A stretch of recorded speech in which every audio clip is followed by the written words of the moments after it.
রে তোর চোখের কি এলো? জমিদার আমার চোখ তুলি লিয়েছে। জমিদার তোর চোখ তুলে এলো? ওর বুকে চোখ টক মারিছিলি মনে হয়। না গো ভাই, জমিদারের বুকে চোখ মারেনি, ওর বাড়িটা কাজে লেগেছিল। কাজে লেগে গেলছিলি তোর চোখ কানে তুললো? জমিদার একটা শর্ত দিয়েছিল, কাজ করতে করতে তুই যদি ক্লান্ত হয়ে যদি আরাম করতে চাস তাহলে তোর এক চোখ তুলি নিবো। গরিব মানুষ সকালবেলায় না খেয়ে কাজে গেলছিল, যে কাজ করতে করতে ক্লান্ত হয়ে মাথা ঘুরে পড়ে গেল, দিয়ে তো জ্ঞান ফিরে দেখছি আমি এখানে পড়ি আর আমার একটা চোখ নাই। কাজ করতে করতে ক্লান্ত হয়ে গেলে ও একটা চোখ তুলে নিবে, আর আমি যদি কাজ করে ক্লান্ত না হই, ও যদি কাজ দিতে দিতে ক্লান্ত হয়ে যায় তাহলে কি হবে? তাহলে জমিদার আর একটা চোখ তুলে তোমাকে দিয়ে দিবে। তুই এখানে শুয়ে থাক, ওই বান্দির বাচ্চা জমিদার আর আমি একটা চোখ তুলিলে আপনি আসছি। ওই, ওই, এগুলো সব ভালো করে বাক, এই যে এগুলো বাক দিলে একটা।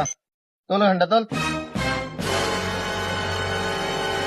জমিদার বাবু, আমি খুব গরিব মানুষ, দয়া করে যদি আপনার কাছে আমাকে কাজে রাখতেন তাহলে ছেলে মেয়ে এলে দুবেলা দুমুঠো ঠিক করে খাইতে পারতাম। হ্যাঁ, কাজে তো রাখবো, কাজের তো একটা লোক দরকার, কিন্তু একটা শর্ত আছে।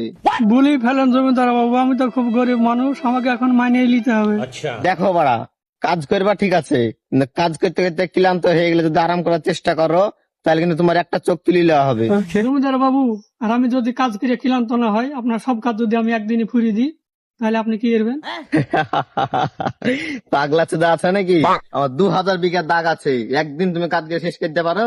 এমন 2টা চোখ আছে, ভালোই আছে, ওই নিয়ে তুমি বাড়ি চলে যাও। আপনি কাজ দেখান, শেষ করতে পারি কি না পারি ওইটা আমার ব্যাপার, না পারলে আপনাকে একটা চোখ আমি নিজে হাতে তুলে দিয়ে বাড়ি চলে যাবো।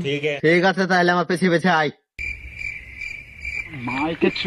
এই যে, এই যত ঘাস গালা দেখছিস, এই ঘাস গালা সব কাটিয়ে আমার বাড়িতে নিয়ে যে মোষ গালানোর লেগে চারা কেটে রেখে দেখা। ঠিক আছে, আমি বাড়ি যান, আমি এখনই দেখছি। ঠিক আছে।